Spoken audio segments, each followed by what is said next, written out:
Welcome to the Station Wagon. I'm the older brother, Mark. And I'm little sister, Julie. This is the podcast where my brother and I give up something we take for granted and tell you how it goes. Buckle up and enjoy the ride.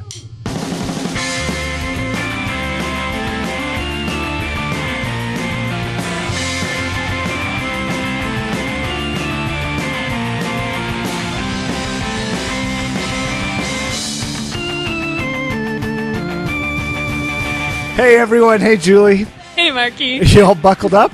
Yes, I am. What are we doing? What's this episode about? Well, in this episode of the Station Wagon, we're going to be giving up 3 square meals a day. Yes, instead of eating at customary times, we are going to eat only when we feel hungry. Yeah, and thanks to the wonderful and talented Alita Hopper for the idea.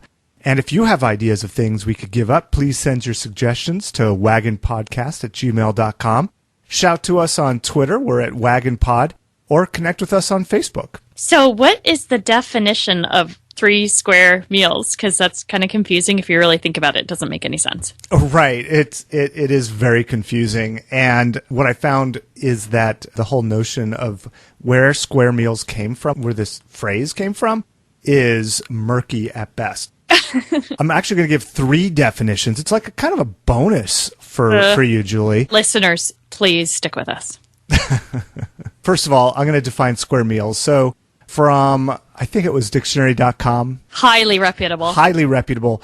A square meal is a substantial, satisfying, and balanced meal. Okay, so it's not just a binging on cake. Right, exactly. If that makes you full, that might be satisfying, but it certainly isn't balanced. Right. Okay. Do you want to try another concept? Yeah. Okay. What about if you binged on Slim Jims? Would that be a square meal? No, those are cylindrical. Very good. So the next thing is to define the number 3. Oh, my God. Just based on the Monty Python and the Holy Grail and the scene about the Holy Hand Grenade, we can gather that 3 is more than 2 and less than 4. Brilliant. Thank you. Now, since we're also going to be giving up square meals, we have to think about sort of what the opposite of that is for us, Julie. And just to keep it simple, I've been using the phrase grazing, like we're going to be grazing. Like cows? Yes. To define grazing, just so we're clear here, the first definition is to feed on growing grass and pasturage, as do cattle, sheep. But we're not going to do that, okay, just to be clear. We are vegetarian. We are vegetarian, true, but we're not going to do that one. The definition that we will use is that grazing is informal eating, to eat small portions of food, such as appetizers or the like, in place of a full-sized meal, or to snack during the course of a day in place of regular meals.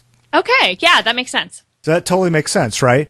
So here's the quiz. You ready? Oh, yeah. Okay, so listeners, the way I do this typically is I try not to screw it up. How many meals did the hobbits eat from The Lord of the Rings? 4 meals a day. God, no, it's 6. You sound really disappointed in me. Well, I'm kind of disappointed. First of all, that you didn't seem to think that the defining of the number 3 for Monty Python and the Holy Grail was so wonderful, and now you didn't even know how many meals hobbits eat. I mean, what kind of upbringing did you have? I know, I'm losing some nerd cred. If it helps, I have a 20-sided die within my reach. Oh, that's good. Yeah, they were called breakfast, second breakfast, elevensies, luncheon, afternoon tea, and supper. Aha, so definitely more of, well, no, I guess that's not grazing. It's more like 6 square meals. It's 6, right. It's actually 6 square meals. And just for extra credit, Julie, how many meals did the hobbits eat in the movies? 6. 7.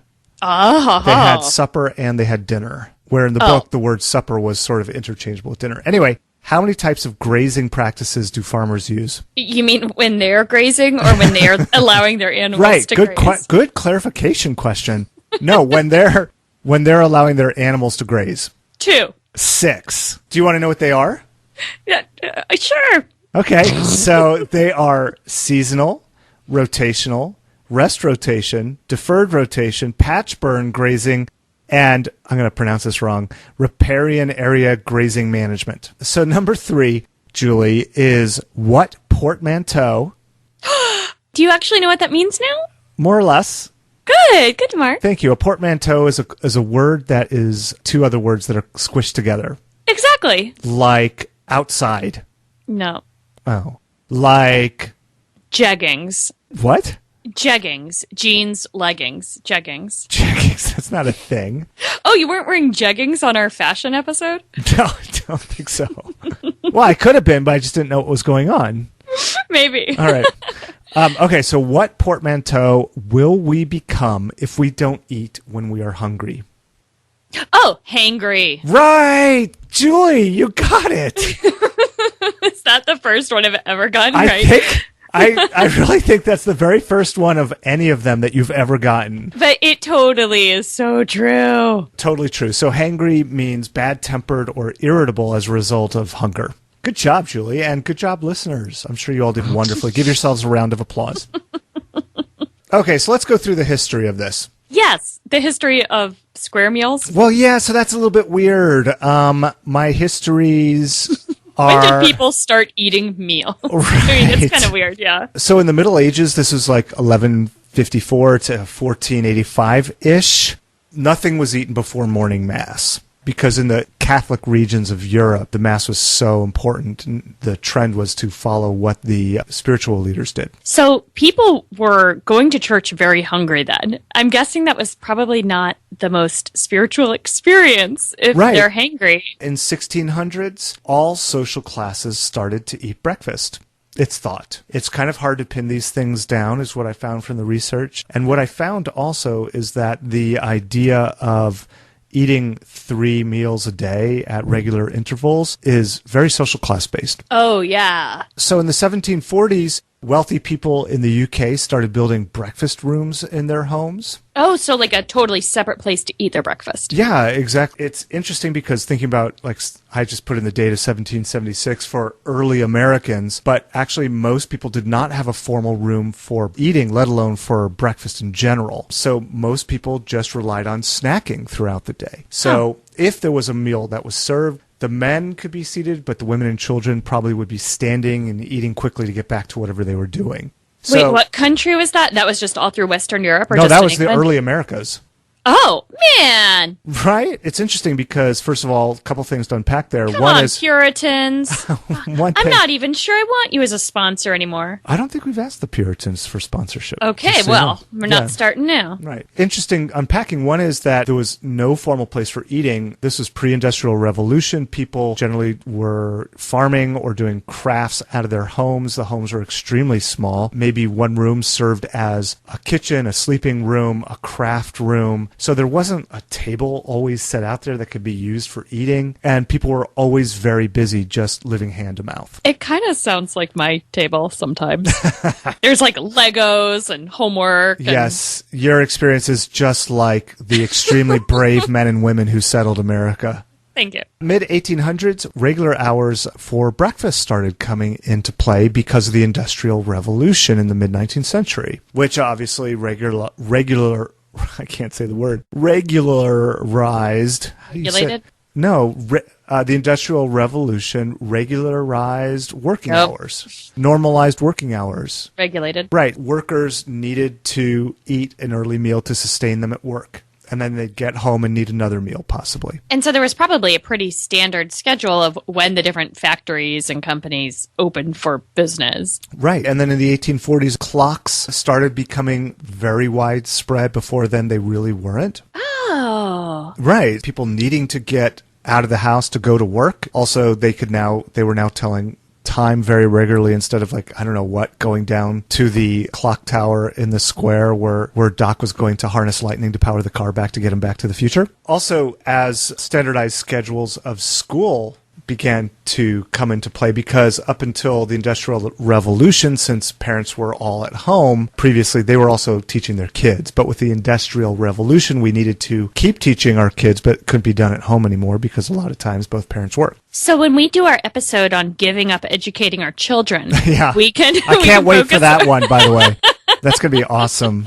Also, in the 1840s to 1860s, there started to become a very strong middle class, and having a structured time frame at which to eat was of great importance. You can imagine the Victorian era was all about doing things in a very prescribed way.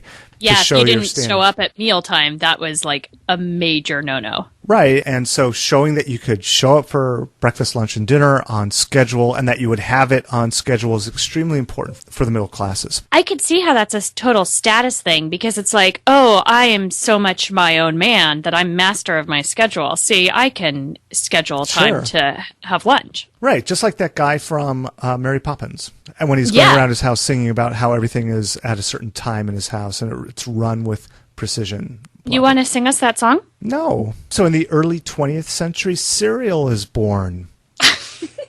Which, of course, makes it possible for everyone to have a nourishing breakfast. 1910s to 1920s, this gets more into the social strata thing, but working class folks were educated about family meals. Pools, imagine this, so pools of social workers, philanthropists, doctors, nutritionists, and teachers basically went out into the public to educate the wives and daughters of working men to be more intelligent homemakers. Oh, man. I would love to see some of their pamphlets. I would love to look that up, too. If anybody can get their hands on something like that, send us a link. Due to the conviction that, of course, the well-run home was the most powerful guardian of civil peace. Well, I think there's probably some truth there. I don't know, because prior to this, the homes were... we founded a country without having 3 square meals a day. Yeah, where the women weren't allowed to sit down. Well, yeah, I mean, you had really strong feet. What can I say? 1920s and 30s, there was a lot of government promotion. In fact, in the UK, breakfast was being promoted as being important for health. And then 2015, the word hangry was added to the Oxford English Dictionary. Do you get hangry? I do get hangry. And, Me too. And Kendra has told me never to use the word, but now that it's in the Oxford English Dictionary, I'm going to use it all the time. It's not a very fun word to say, but it is so true. What do you mean? I like saying it. It's super fun. I'm hangry. Okay. Look how hangry I am. Yeah, I can see why she doesn't like it. Yeah. Maybe it's just something about the way you say it. Can you tell us about some science-y stuff relating to eating, Julie? I can, and this was such a pleasure to research this topic because there was so many peer-reviewed research articles. Yeah. The overwhelming literature says this is a terrible thing we're about to do. Oh, come on. Yeah, it really... I was really hoping that just eating when you're hungry is going to be awesome. What could possibly go wrong? A lot of the research looked at obesity, of course, because that's one of the big problems in the Western world. So snacking is not very good for weight loss in general because of the mindless eating phenomenon. Meaning, if like right now on this table, I've got a bag of pistachios. I could, if I'm actually hungry and I eat a few of them and then put them away, that's different than if I am literally just kind of grazing throughout the day and just eating them here and there while I'm doing other things. That definitely leads to weight gain. Shift workers are more likely to have type 2 diabetes and also sometimes coronary heart disease. Folks have been looking at why is this? Oh, and just folks? Research folks, also called scientists. Oh, good. I've heard of that. For some reason, when we're eating late at night, we tend to eat food that is sugarier or saltier. We just tend to make worse food decisions. Also really early in the morning. I did not find this in the literature, but my own personal feeling is that when we are feeling tired, we tend to go for foods that are sugarier or going to give us more pep. And so we tend to eat more as a way to kind of pep ourselves up. So if you're just waking up really early to go to your shift job or you're just getting off shift, then you're more likely to eat those not such great decisions. Also, really early in the morning and late. You just said that you're more likely to eat those not so great decisions. Yeah. Did you mean to say that? With that? No, I did not mean to say that. Okay, just checking. It's also possible if you're going to eat out at a restaurant or go try to find food early in the morning or late at night, your options are limited in terms of healthy food. Mm-hmm. So that's one good reason to schedule your meals, because if you're eating really late at night, pretty much across the board, people tend to eat more calories late at night. Also, some folks like to skip meals thinking, okay, well, this is good. I'm going to skip breakfast. So that way I'm eating like 600 less calories. And then I'll just eat throughout the day later. That doesn't seem to be so great. There is tons of research out there investigating, is breakfast the most important meal of the day? I don't know why there's grants supporting that, but there is. And a lot of the research is pretty bad. Really? Why is it bad? Do you mind if I just ask you that? Yeah, just like lots of covariates that people didn't Okay, what's a covariate? So, for example, in a good research study, you would take into account how people's socioeconomic status. So like how much money they make. And then you would statistically remove the effect of that. Because we know that people who have more money are more likely to be able to afford to buy really healthy food. And so if you're not taking out the effect of socioeconomic status, the results you find could be due to, well, these folks just don't have as much money, so they needed to buy the cheaper food that wasn't as healthy. Okay. So anyway, a lot of this research isn't very good. But the best research that I found really does show that skipping breakfast doesn't seem to have any effect, especially because people tend to make up the calories later in the day. Oh, interesting. So okay. If the outcome that you're looking at is like weight loss, right, then skipping breakfast is fine for weight loss if you actually don't eat up those extra calories. Right. What if the idea is that you want to be as hangry as possible, as early in the day as possible, then skipping breakfast is great for that. That's a great idea. Okay. There's also some research on the typical schedule you think of in Spain of where you have a little breakfast and then a big lunch and then a small late dinner much later in the evening. Late eaters have a harder time losing weight. I mention that not to say, hey, we should all be American eaters, not Spanish eaters, but the fact that the meal timing does seem to have an effect. What if you want to be a giant purple people eater? Because we found these effects because I was totally part of these research teams, because these effects have been found. No, that's passive voice. Because researchers found these effects, it shows meal times do have an effect. And so, therefore, it might make sense to pick the best eating times for the best health effects and stick to them instead of grazing. Irregular meals also can result in gastritis, which is really yucky. That's inflammation of your stomach lining. It's kind of like a really, really upset tummy, basically. Is that like diverticulitis, like we talked about in the last episode or 2 episodes ago? I don't even remember what that was, but yes.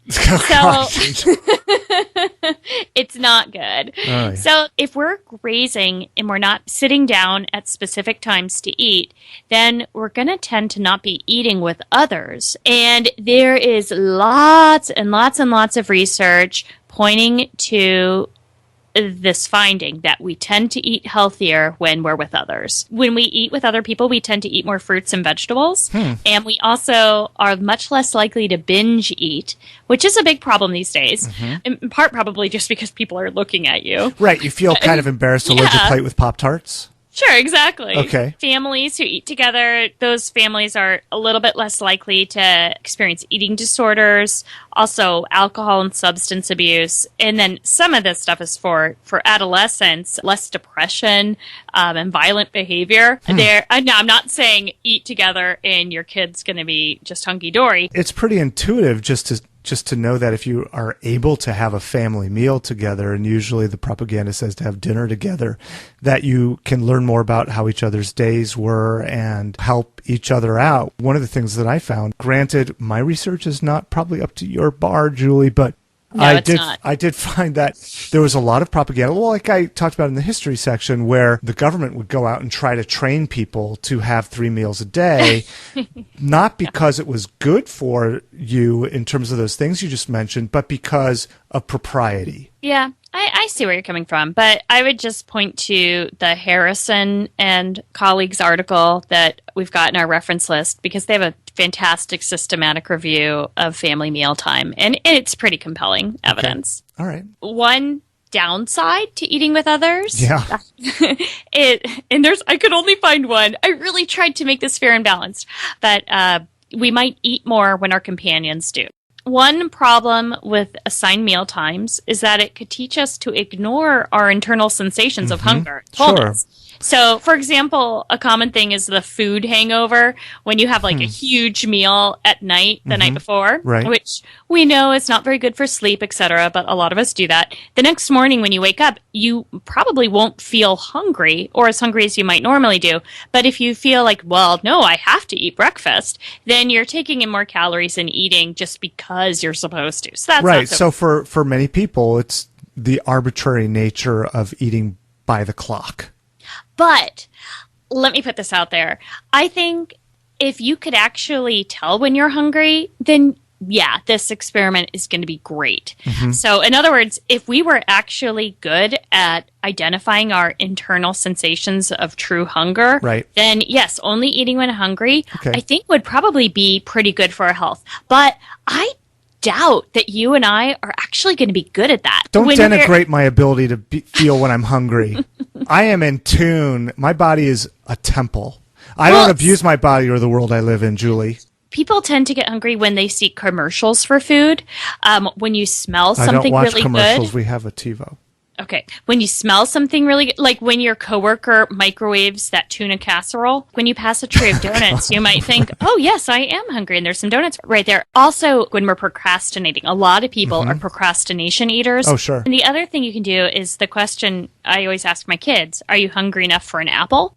And if they're like, oh, I'm hungry, just not for an apple, then I'm like, then you're not hungry. Like if I'm hungry for a Pop-Tart. I'm always hungry for a Pop-Tart. I would eat Pop-Tarts all day long. Right. But I'm not always hungry for an apple. Right. But I That's think super. What a great way to do that. Are you hungry for an apple? Love it. Okay, that sounds great. And then if they say yes, I give them an apple. They know they can always have an apple. Right. What do you think is going to be the hardest thing for you here? I think the hardest thing, like you just rattled off in your own little way about being in tune and knowing when you're really hungry versus just wanting to eat something because of some other variable. So specifically what we're going to do, we're only going to eat when we're hungry. We're not going to eat at set times during the day. We're going to try to eat healthy foods. I mean, as much as we normally do. As much as we normally do. This sounds like super easy. Oh, dude, every time you say that, it's not. It's not. You thought giving up gendered pronouns was going to be way too easy. Yeah, and I was right. We're going to take a quick break. Actually, a 2-week break. You can listen to the Pleasure Kills. And when we come back, we'll tell you all about it.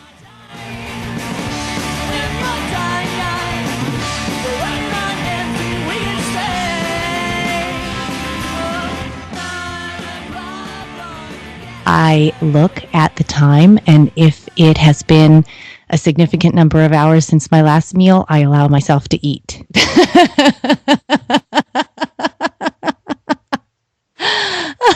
Because if I only ate when I was hungry, I would be eating every hour. I'm always hungry, and if I'm not busy, if I don't have anything to do with my hands, they need to be filled with food. So I've actually been giving up breakfast lately, and I found it's a super helpful thing because it's allowing me to cut out calories without any undue effort. And then snack in the afternoon is just like I'm starving, and I come home from work, and I'm like, I must have something. So that's usually like, sorry. I wake up hungry, just so you know. Breakfast is my main meal. Not dinner, not lunch. And don't get me wrong, I eat those too. Not every day. But I always eat breakfast. And when I don't, I'm usually the crabbiest person in town. And everybody around me knows, Julie, did you have breakfast? And if you haven't, can you please eat this cookie or something? I get up in the morning, I eat breakfast. At noon, I've always heard that was lunchtime. And supper, that's what you call at 5, 6 o'clock. When the old man gets home from work, you eat. Thank you, Kendra, David, Michelle, Julie, and Gaylord. Once again, we're sponsored by Rumble Marketing, our foundational, very first sponsor. Call Rumble to nail your brand voice, communicate key product messaging, or schedule an award-winning workshop to train your sales and executive teams to create more effective business communications. You can contact Rumble Marketing at rumblemarketing.com or on LinkedIn. And one of the really neat services that they offer that I wanted to make sure we highlighted. Ooh, do tell. They do this thing called Pick Our Brains Consulting, and you can sit down with their experts and talk about an idea you have with just incredibly smart people who will give you really honest feedback on, okay, is this a good idea? What needs to be tweaked? And how can you market this in a way to make it successful? That sounds really good, Julie, because I thought you were going to go down, when you said pick your brains, like down the zombie apocalypse kind of route. Oh, that would be so much better. See, they should have come to us for consulting. We could have rebranded Rumble Marketing to, say, Rumble Zombie Marketing. Oh my gosh, I'm going to start working on some drawings right away. Very good. Hey, Julie, welcome back. Hey, Mark, I am pregnant. with What? news Oh God. that You're kind of a, you know what? I'm going to have a baby, a food baby. A food baby. Wait, So I got one more. I've got one more pregnancy thing. these are kind of sick and wrong, but go ahead. I'm all knocked up with eating too much over the last 2 weeks. That's really terrible. How about this one? Okay. You have a bun in the oven that you're going to cram into your mouth. No. How about not that one ever? I guess it's funny when I do it. Come on. Just because I'm a dude. Anyway, Welcome back. how was your 2 weeks? Welcome back, listeners. Howdy, listeners. Howdy. A good old Indiana hello. Okay. My tell me, 2 how weeks did- started off interesting, and I tracked myself out. I'll be the judge of that. Nice. Maybe I should just say, Julie and dear listeners, that I failed miserably at this. Wait, what did you do? Let me just. I was gonna tell you all the stuff that I did, and I will tell you. Basically, the fail equals that I could not break myself and my body from needing to eat at prescribed meal times. Wait, so like, were you hungry at like? Yes, I was hungry. I was a Pavlovian dog, hungry at these meal times when I thought, okay, yeah, if I just eat when I'm hungry. But no, it turned out that I was hungry when you're supposed to be hungry on a schedule. I wouldn't say that's a failure. I mean, our goal was just eat when you're hungry, not because it's 12 o'clock, but because you're hungry. And yeah, but I was hungry at these regular times. Yeah, well, I mean, which means to me that I'm a slave to the clock. Well, at least now you know that. My body has attuned itself to the schedule in which I live, into the context in which I live, the culture. Unless I take myself into like Camping World in the Outback or whatever and pack myself all kinds of little bags of snack foods that are healthy that I could just pull out conveniently throughout the day, I don't think there would be any way to change from the time of day that I eat to a non-scheduled time. What about Thanksgiving? Because on Thanksgiving, people generally eat at like a different time. And this period covered Thanksgiving for us. So yeah, I kind of, on my Google sheet, I just put in big black bars over Thanksgiving because, I went to my in-laws' house and it was certainly wonderful and lots of food and lots of pies and all of that stuff. So I not only didn't eat on a scheduled time, but I also didn't eat when I was hungry.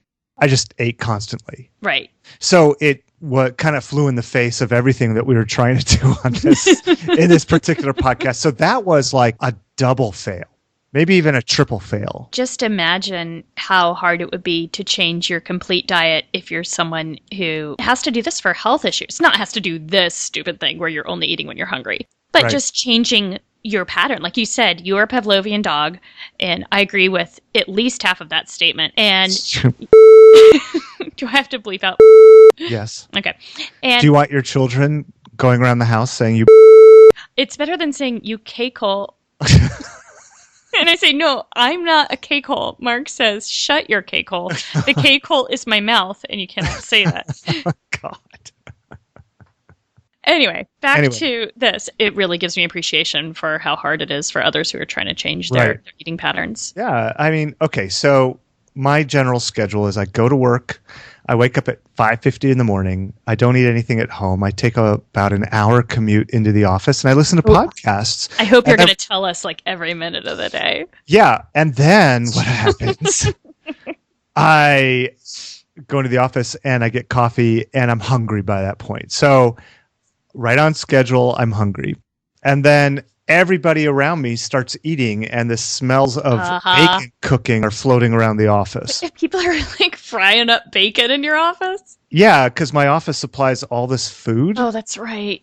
And they supply the cooking things for it as well. And they're frying up like various, I don't know, pre-cut luncheon meats of things.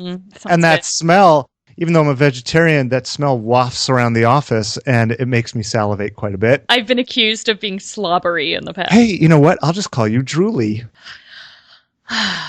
That brings back such fond memories. So I cannot help but just feel hungry when that's going on. Yeah. And then I come home, and I want to sit down at the table and be with my family. Yeah. Right?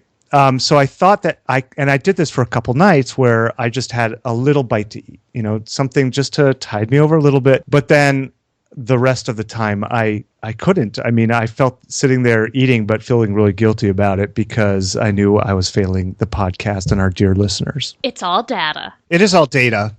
What do you say, data or data? Me? No, the other person I'm talking to. I say data. What's the difference? Nothing. Both are acceptable. So, Julie, did you do this experiment also? Of course I did. I'm not you. I don't, give up after a day. Okay, listen. I only did that half Twice? of one.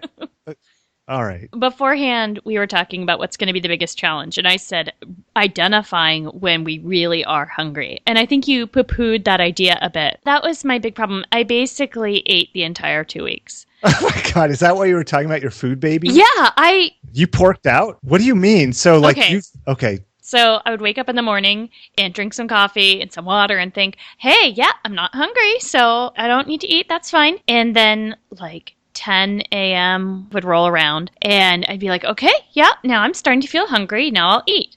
And then I would try to make myself a small sandwich and then I would just start eating and I would not stop eating for the rest of the day.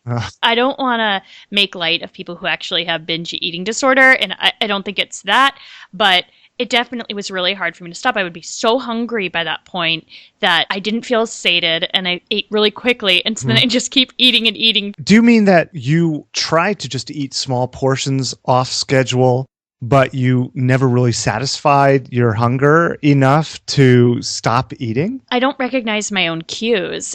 What I eat for lunch every day is a peanut butter sandwich and Doritos. Are you kidding me? I'm totally serious. Every single What the heck? Sometimes I switch it up and have barbecue flavor Lay's. What? I've seen your Anytime Fitness status stuff, and you have hours tracked of exercise, and you take care of yourself. And I find this out? Who are you? Why do you think I exercise? Anyway, okay, good point. Peanut butter is high in protein and Doritos are high in deliciousness. That's true. So I eat that and drink a ton of water. And then I know lunchtime is over. Stop eating, Julie.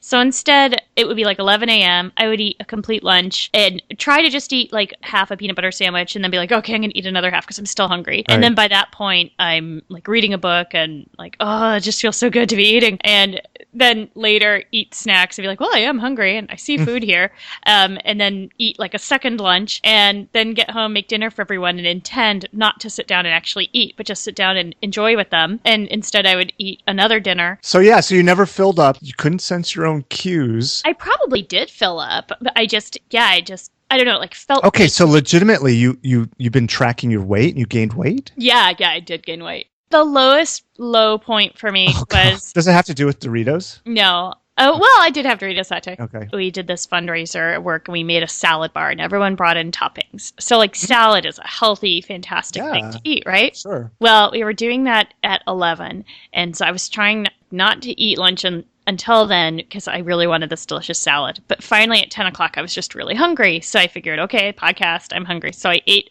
half a peanut butter sandwich, then another half of a peanut butter sandwich. And then finally 11 o'clock rolled around. And so it's a salad bar time. And I am full at this point. I'm legitimately full. I'm okay, well, I may as well walk over there. It's my team.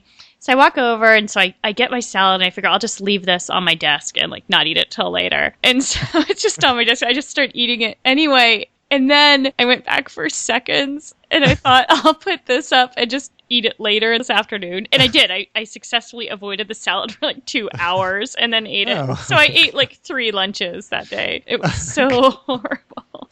And the worst part was I knew while I was eating that this is not the intent of the podcast. This is not the intent of this eating style. And I just was it off? The intent of this podcast, just to reflect, was to not eat 3 square meals a day to get off the schedule, right? I did that. You did that. So success. But it wasn't necessarily to be healthy. No, clearly not. Clearly not. I was filled with self-recrimination by the end of every day because I was charting all this as you do with my Fitness Pal, right. And then being oh my gosh, why did I go back to the salad bar a second time? That was not necessary, and just feeling bad about it. And so again, it gave me some empathy for folks who are trying to do like major overhauls of their eating. But the other thing is, I think I wouldn't have eaten in that same way if I'd had other humans around me. I also got my own office for the first time in a while. Woo. Yes, exactly. And so I think I just eat more when I'm not with others.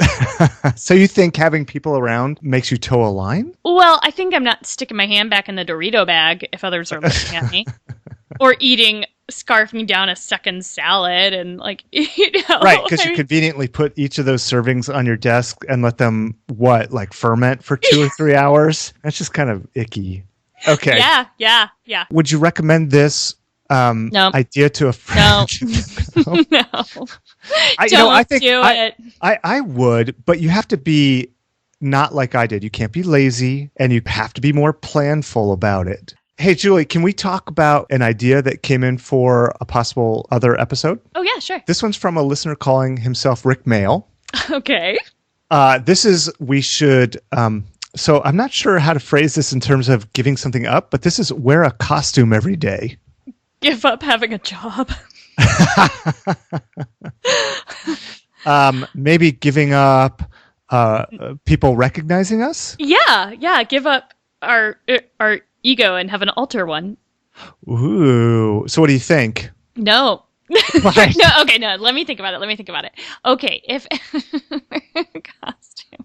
Wear a costume. I mean, would it be like as little as like cat ears or like a little tail? Or are we talking like head to toe, unrecognizable costume? Well, I think it's, first of all, really interesting and maybe a whole gender thing to talk about that you as a woman went to cat ears and a little tail.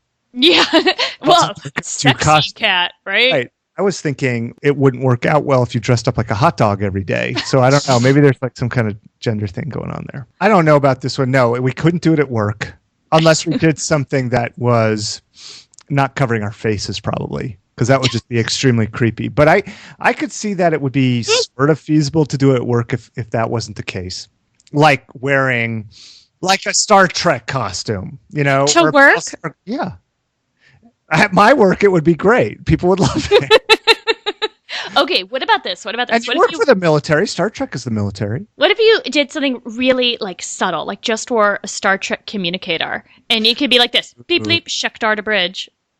Did you say Scheer? Yeah, because doesn't that sound like the Star Trek version of Scheer? Yeah, I guess it does. Kind of Klingon-y. Yeah. All right, so we'll take this under more consideration. I would wear like a Superman t-shirt under a business suit if I was a dude. That's not so bad, right? But Underoos! Underoos every day! Oh my God. All right, Mom, can you please find a picture of us in our underoos? Can we move on now? Yes. Just a reminder that you can go to wagonpod.com where you can listen to our show, which you're doing right now. So good job. You can view our show notes and subscribe to the podcast so it can show up magically in your podcast manager. How cool is that? Just a side note, the show notes is where we have our APA-style peer-reviewed literature review. Well, that's only for your little section. My section for, like, are the good just... parts. Those are just hyperlinks to interesting places I found. Except for the first episode. I just listened to that again, and that one was all just Google. Connect with us on Facebook at the Station Wagon Podcast, and we're on Twitter at WagonPod. Give us iTunes reviews like the awesome Uniclocker. And hey, if you like us, go tell a friend. Or your mom. Or my mom. You can also email us your suggestions at wagonpodcast@gmail.com. Thank you to the Pleasure Kills for the use of the song Modern Problems, and to Rumble Marketing for helping keep the lights on. And thanks also to our wonderful spouses and children for putting up with us. Yeah, thanks, guys. Next time on the Station Wagon, we'll be giving up sarcasm. This is the way I always talk. I just sound sarcastic.